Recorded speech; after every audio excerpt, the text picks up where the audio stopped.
सर्वप्रथम सर्वांना शिवजयंतीच्या हार्दिक शुभेच्छा. टार्गेट स्वच्छता निरीक्षक यामध्ये आपण आजचा दिवस तिसरा असून छत्रपती संभाजीनगर बघा, शिवजयंती आज आणि छत्रपती संभाजीनगर या ठिकाणी निघालेल्या स्वच्छता निरीक्षक पदासाठी आपला हा दिवस तिसरा असून त्याचा अभ्यासाचं नियोजन किंवा अभ्यास कसा करायचा आहे त्या संदर्भातचा हा आजचा व्हिडिओ आहे. सर्वांना पुन्हा एकदा शिवमय शुभेच्छा. 30 दिवसाचा स्टडी प्लॅन आहे आपला. त्यामध्ये आपल्याला स्वच्छता निरीक्षक तांत्रिक डायरी, मी स्वतः विकास सिंधाळकर बघा मी लिहिलेला आहे. त्यामुळं अभ्यास कसं करायचा आहे का आणि ह्या सगळ्या गोष्टी मी या व्हिडिओमार्फत तुम्हाला सांगणार आहे. ओके, रोजचं मिनिमम 40 पेजेसचं टार्गेट असलं तरी आज केवळ 23 पेजेसचं मी टार्गेट देणार आहे. 20 दिवसात हे पूर्ण पुस्तक वाचून झालं पाहिजे अशा अपेक्षित ठेवून 30 दिवसाचं स्टडी प्लॅन हे बनवलेलं आहे. ओके, आणि विशेष म्हणजे जे विद्यार्थी पूर्ण पुस्तक वाचतील, पूर्ण दिवसभर अभ्यास करतील, त्यांनी पूर्ण वाचलं तरी चालेल. 5 ते 6 दिवसात हे पुस्तक होऊ शकतं, रीडिंग स्पीड तुमची व्यवस्थित असेल तर. मग आज डे 3 त्यापैकी कोणतं प्रकरण आहे? आज प्रकरण 3. प्रकरण 3 मागच्या 2 दिवसात आपण तिथं कव्हर केलेलं आहे, परंतु आज तुम्हाला वाचायचं आहे प्रकरण 3 मधील पृष्ठ क्रमांक 108 ते 131 मधील आणि त्याच वाचायची पेजेस संख्या 23 आहेत. मी सविस्तरपणे सांगणार आहे काय कसं, आणि त्यामध्ये असंसर्गजन्य आजार, अनुवंशिकतेमुळे होणारे आजार हे वाचायचं आहे. आणि बघा यावर प्रश्न आलेले आहेत का? हो आलेले आहेत. PYQ देखील तुम्हाला खात्री करायची असेल तर या प्रकरणाच्या नंतर PYQ दिलेले आहे. अभ्यास करत असताना आजच्या ह्याच्यामध्ये 2 पद्धती वापरायच्या आहे, जे म्हणजे मला वाटते की तुम्हाला प्रश्नाचा ॲटिट्यूड निर्माण झाला पाहिजे. त्यामध्ये एक वेळेस सर्वप्रथम पूर्णपणे पुस्तक वाचायचं, म्हणजे 23 पानं वाचायचं आहे. त्यानंतर प्रत्येक पानावर आज मग 40 पेजेस दिलं नाही तुम्हाला, मुद्दाम 23 पेजेस दिले कारण महत्त्वाचा टॉपिक आहे. पण त्यानंतर आल्यानंतर मेन पेजेसकडे तुम्हाला प्रत्येक ओळीला प्रश्नाच्या स्वरूपामध्ये वाचायचे.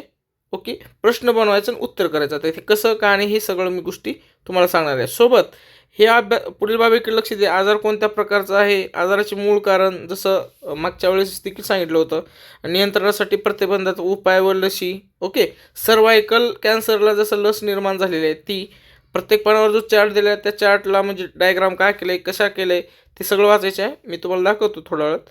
तर आजाराशी निगडीत असलेले दिनविशेष पण 2026 मधले जरी पुस्तकात नसले तरी तुम्हाला दिनविशेष आणि त्याची थीम स्वतः तुम्हाला राईट करायचं आहे.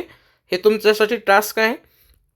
एखाद्या आजाराविषयी जर राष्ट्रीय कार्यक्रम राबवला गेला असेल तर ते तुम्हाला तिथं इम्प्लिमेंट म्हणजे त्याचं लक्षात ठेवायच्या सगळ्या गोष्टी. आणि आरोग्य विभाग परीक्षा ही टेलिग्राम आरोग्य एक्झाम हे बघा, टेलिग्राम जॉईन करायचं असेल तर आरोग्य एक्झाम हे टेलिग्रामला सर्च करा, तुम्हाला जॉईन होता येईल. आता आजचे कोणकोणते टॉपिक आहेत हे तुम्हाला सॅम्पल कॉपीद्वारे मी तुम्हाला दाखवतो. बघा, तुम्हाला आज सांगितले अभ्यास काय करायचे आहे तर असंसर्गजन्य आजार आणि अनुवंशिकता व अनुवंशिकतेपासून होणारे आजार. हे बघा, मी काही सांगत नाही, मी अभ्यास करतोय, वाचलोय, म्हणून मी तुम्हाला ह्या सगळ्या गोष्टी मी हक्काने सांगतोय. ओके, आरोग्य विभागामध्ये देखील पात्र आहे तुम्ही. हे पुस्तक अभ्यास करताना आरोग्य सेवक देखील कव्हर होणार आहे. असंसर्गजन्य आजारामध्ये कर्करोगावर खूप वेळेस प्रश्न आलेला आहे. ओके, तंबाखू त्यामध्ये काय आहे हे विचारलेलं आहे. अनुवंशिकतेची विकृती हे पण विचारलेलं आहे. गुणसूत्रे म्हणजे एखाद्या आजारामध्ये कसं गुणसूत्र वगैरे कमी जास्त होतात ते विचारलेलं आहे, हे लक्षात ठेवायचे.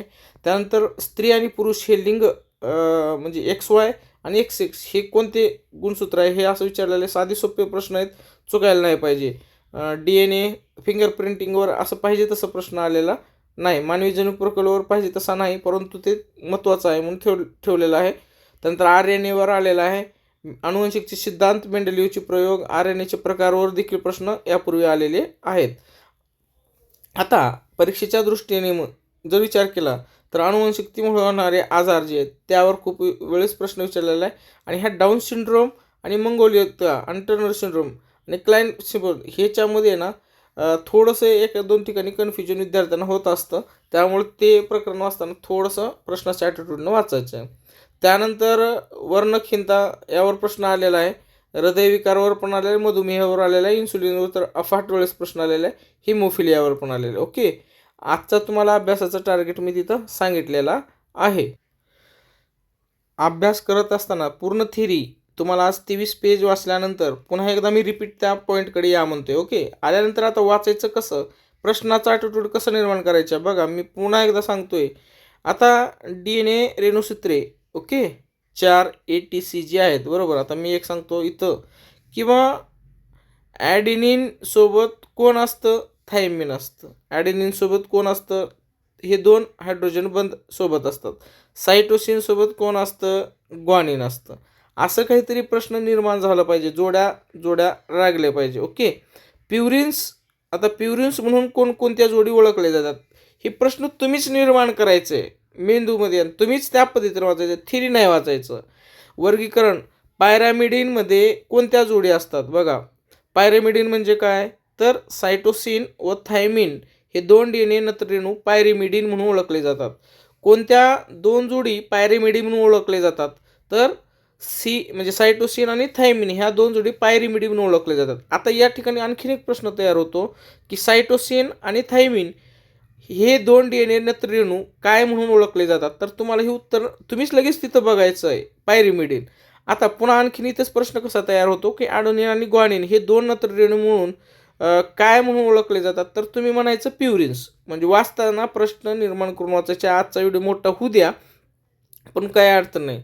पुढे आहे जिथं प्रश्न तयार होते बघा, प्रत्येक गुणसूत्रे DNA रेणूचे बनलेले असतात. या DNA रेणूतील रेणुखंडांना काय म्हणतात, प्रश्न ह्यावर आलेला आहे. मी खोटं हे आलेलं आहे म्हणून सांगतोय. काय म्हणतात, जनुकी आलं का, काय म्हणतात, कुठं उत्तर तयार होऊ शकतो, इथं तयार होऊ शकतो ओके. म्हणजे प्रश्न तुम्हाला किती निर्माण करता येते मनात प्रश्न हे बघायचं आहे ओके.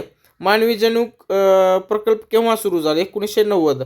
बरं, माझ्या काही सेशनमध्ये काही शंका असेल तेव्हा माझा नंबर पण मी तुम्हाला तिथं देतोय ओके. व्हॉट्सअप करू शकता, कॉल करू नका, व्हॉट्सअप करा. मी 1313 आहे ओके. प्रत्येकदा लिहितो किंवा माझ्याकडून काही चुकलं असेल तर कमेंट बॉक्समध्ये करू शकता मेन्शन किंवा व्हॉट्सअपवर पाठवू शकता ओके. जनरली तर नाही पण मी सांगतोय. त्यानंतर बघा कसा प्रश्न जिथं तयार होतो तिथं तुम्हाला बनवायचं आहे एवढंच. जेवढं तुम्हाला PYQ स्वतः बनल तेवढं बनवायचं ओके. अशा प्रकारे सॅम्पल कॉपीमधून सांगितलेलं आहे. त्यानंतर PYQ MCQ तर आपण बनवणार, काही डाऊट घेऊ नका. जसं आता कर्करोग ही म्हणजे कर्करोग वर अभ्यास करत असताना प्रत्येक पॉईंटवर कसं चार्टवर कसा प्रश्न तयार होतो, अनियंत्रित पेशी विभाजन आहे. कर्करोग म्हणजे काय, पेशीचे अनियंत्रित विभाजन, असं तयार तुमचा प्रश्नाचा ॲटिट्यूड झाला पाहिजे. असं तुम्ही ज्यावेळेस 23 पेजेसमध्ये अभ्यास करताना साधारणपणे तुमच्याकडे वाचत असतानाच 350 ते 400 प्रश्न निर्माण होणं अपेक्षित आहे माझ्या अंदाजानुसार ओके. तुम्हाला काल मला हे सांगायचं होतं, अभ्यास कमी करा परंतु प्रॉपर अभ्यास करा. आता तुम्हाला कर्करोगबद्दल सांगितलं, एकच पॉईंट घेतो. कर्करोग कशा प्रकारचा आजार आहे, असंसर्गजन्य आहे. तुम्हीच म्हणायचं आणि उत्तर बी तुम्हीच पाठ करायचं तिथं. त्यानंतर कर्करोग म्हणजे काय, पेशी विभाजनाचा वेग अनियंत्रित असणे म्हणजे कर्करोग होय. त्यानंतर आणखीन एक प्रश्न काय होऊ शकतो त्यामध्ये एक लक्षात घ्या, कर्करोगामध्ये पेशी विभाजनाचा वेग हा कसा असतो, अनियंत्रित. पर्याय नाही घ्यायचा, आपणच करायचं आहे. त्यानंतर कर्करोग हा कशा प्रकारचा रोग आहे, असंसर्गजन्य झालं. परंतु त्या चार्टमध्ये मी तुम्हाला दिलं आहे, असं चार्ट एक दिलेला आहे, त्यामध्ये चार्ट म्हणून म्हणतोय की कशा प्रकारचा रोग आहे, तर पेशीजन्य आजार, पेशीजन्य रोग आहे. अनियंत्रित पेशी विभाजनामुळे काय होत असते, कर्करोगामध्ये काय तयार होत असते, तर ट्यूमर तयार होत असतो, गाठी ओके. अब्रुद मराठीमध्ये म्हणतात. अब्रुदाचे प्रकार सौम्य अब्रुद आहेत, 2 प्रकार पडतात ओके. जे निरुपद्रवी अब्रुद आहेत, बेनिंग ट्यूमर, त्याला कशा प्रकारचं ट्यूमर म्हणतात, तर त्याला सौम्य ट्यूमर असं म्हणतात ओके. हे बघा मित्रांनो, प्रामाणिकपणे सांगतोय, आज तुम्ही कमी पेजेस वाचा परंतु प्रश्न निर्माण होतील ह्या दिशेनं वाचा. जसं अनुवंशिकतेचा सिद्धांत कुणी मांडला, हा प्रश्न तयार होतो. RNA मध्ये किती प्रकार पडतात, दूध RNA असं कोणाला म्हटलं जातं, बरोबर. त्यानंतर कोणतं RNA हे प्रथिन संश्लेषणाचे कार्य करते, असं. मुद्दा माझा व्हिडिओ जास्त झालेला आहे, तर अशा प्रकारचे 2-250 प्रश्न तुमचेच तयार झाले पाहिजे. वाटलं तर तुम्हीच 1 लाईनर करा आणि मला पाठवा, अभ्यास करा ओके. चला, व्हिडिओ आवडला तर नक्की शेअर करा, सबस्क्राईब करायला विसरू नका. Thanks for watching this video.